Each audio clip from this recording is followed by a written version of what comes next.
पैरों की आवाज़ के बीच में मैं सब कुछ भूल गई। ऐना, मैं चिल्लाई और चौंक के मैंने खुद का मुंह बंद कर लिया। मेरा दिमाग खाली हो चुका था। मुझे नहीं पता ऐना कौन है और मैं उसका नाम क्यों चिल्ला रहा हूँ। मुझे तो ये भी नहीं पता मैं यहाँ कैसे आया। मैं एक जंगल में खड़ा हूँ, अपनी आँखों को बारिश से बचाते हुए। मेरा दिल ज़ोर ज़ोर से धड़क रहा है और पूरे शरीर से पसीना बह रहा है। मेरे पैर काँप रहे हैं। शायद मैं बहुत देर से भाग रहा था, पर मुझे याद नहीं क्यों। कैसे मैं यहाँ आया? तभी अचानक से मैंने अपने हाथों को देखा। बहुत पतले, कमज़ोर और किसी अनजान के हाथ लग रहे थे। मैं इन्हें पहचान ही नहीं पा रहा था। ये सब देख के मेरे अंदर पैनिक आने लगा। मैं चीज़ों को याद करने की कोशिश कर रहा था, कोई परिवार या फिर मेरा पता, उम्र, पर कुछ भी याद नहीं आ रहा था। मुझे तो अपना नाम भी याद नहीं आ रहा था। हर एक याद एक सेकंड पहले की गायब हो चुकी थी। मेरा गला जकड़ने लगा, मेरी सांसें तेज़ हो गईं और ऐसा लग रहा था जंगल घूम रहा है। शांत हो जाओ, मैंने खुद से कहा। सांस लो, पर मैं सांस नहीं ले पा रहा था।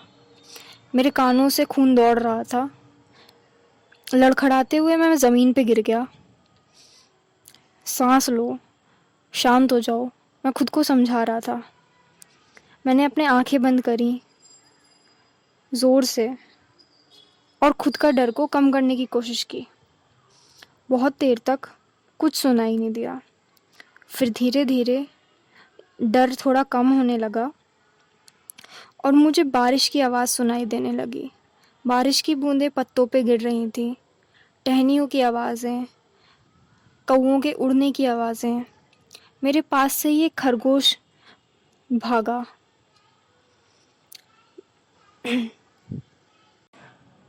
मैं लड़खड़ाते हुए खड़ा होता हूँ और चौंक जाता हूँ ये देख के कि मैं कितना लंबा हूँ, ज़मीन से कितनी ऊंचाई तक खड़ा हो पा रहा हूँ।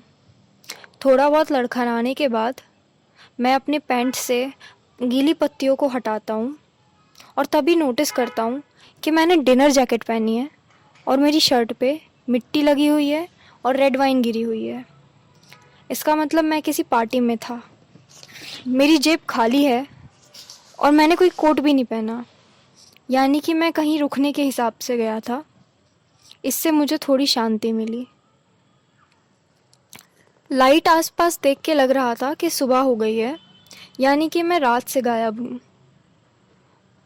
और कोई इतना सच धज के रात अकेले बिताने के लिए तो जाता नहीं, यानी कि कोई ना कोई तो है जिसे पता है कि मैं गायब हूँ और शायद वो मुझे ढूंढने के लिए निकले हुए हैं। मैं आसपास पेड़ों के बीच में देखता हूँ, ये सोचते हुए कि शायद मुझे मेरा कोई दोस्त दिख जाए, मुझे अपने पास बुला ले और थोड़े बहुत मजाक के साथ हम घर चले जाएं। मेरे दांत बज रहे थे, मुझे ठंड लग रही थी। मैं चलना शुरू करता हूँ, लेकिन बस आसपास पेड़ दिखते हैं। कोई तरीका नहीं था ये जानने का कि मैं सही जा रहा हूँ या फिर इधर उधर घूम रहा हूँ। तभी मुझे ऐना की याद आती है। कौन है ये औरत? ये जो भी है, इसी की वजह से शायद मैं यहाँ पर हूँ, पर मुझे उसका चेहरा याद नहीं आ रहा। शायद वो मेरी बीवी है या मेरी बेटी। दोनों में से कुछ भी सही नहीं लग रहा, लेकिन एक ऐसा नाता लग रहा है, इस नाम की तरफ एक खिंचाव महसूस हो रहा है। मैं अपने दिमाग में सोचने की कोशिश करता हूँ और फिर मैं चिल्लाता हूँ, ऐना। तभी मुझे एक औरत के चिल्लाने की आवाज़ आती है, बचाओ मुझे। मैं घूमता हूँ उस आवाज़ को ढूंढने के लिए। दूर पेड़ों में से ये आवाज़ आ रही थी। तभी मैं देखता हूँ एक औरत काले कपड़ों में अपनी ज़िंदगी के लिए भाग रही है।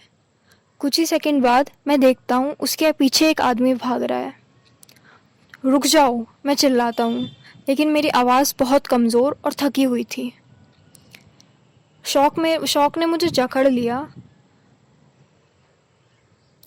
वो थोड़ी देर में ही मेरी आंखों के आसपास से दूर चले गए। मेरा शरीर दर्द कर रहा था, लेकिन मैं तेज़ी से भागने लगा। कि कोई फ़र्क नहीं पड़ रहा मैं कितनी तेज़ भाग रहा हूँ, वो दोनों हमेशा मुझसे आगे थे। पसीना मेरे माथे से आने लगा, मेरे पैर लड़खड़ाने लगे और मैं ज़मीन पे गिर गया। गीली पत्तियों के बीच में से मैं इधर उधर देखने लगा और मुझे चिल्लाने की आवाज़ आने लगी।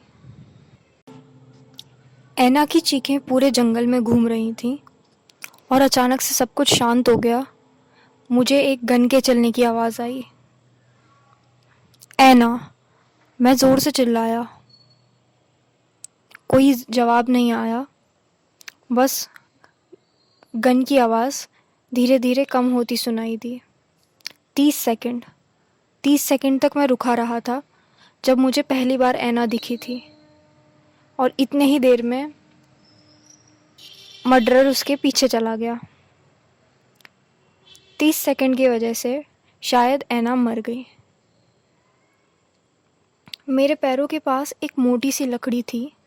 मैंने उसे उठाया और उसके वज़न और उसके टेढ़ेपन से मुझे थोड़ा अच्छा लगा। ये एक गन से तो मत बचाएगी नहीं, पर मर्डरर के पास खाली हाथ जाना भी समझदारी नहीं थी। मैं चलता हूँ जिस डायरेक्शन से मुझे ऐना के चिल्लाने की आवाज़ आई थी। मैं कोशिश करता हूँ मैं आवाज़ ना निकालूं। तभी मुझे पत्तियों में से आवाज़ आती है। मैं रुक जाता हूँ, मेरी धड़कन तेज़ हो जाती है। वो पैरों की आवाज़ थी और धीरे धीरे मेरे पास आ रही थी। मेरा खून ठंडा हो जाता है। मैं एक जगह पे जमा रह जाता हूँ और मैं आंखें बंद कर लेता हूँ। अब वो पैर बहुत पास आ चुके थे। मेरे पीछे सांसों की आवाज़ें आने लगीं। मेरे हाथ से लकड़ी गिर गई। तभी किसी की सांस मेरे गर्दन पे पड़ी। अल्कोहल और सिगरेट की खुशबू थी। तभी मेरे जेब में एक आदमी ने कुछ डाला और मुझसे कहा, ईस्ट। और फिर वो पैरों के आवाज़ वापस चले गए। मेरी आंखों से आंसू गिरने लगे।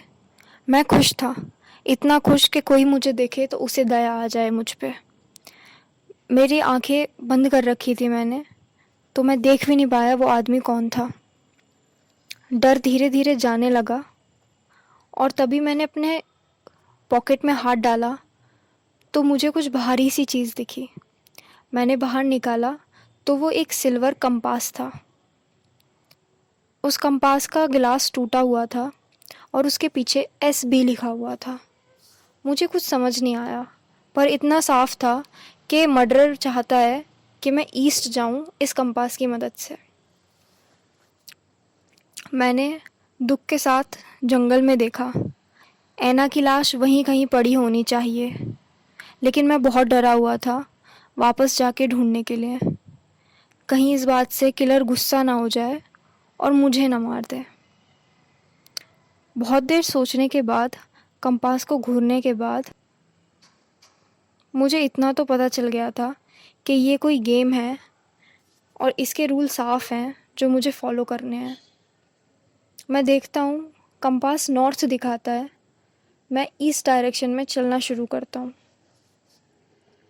तुम्हें कितना गुम होना है कि डेविल खुद आके तुम्हारी मदद करे। ये सोचते हुए मैं बढ़ने लगा।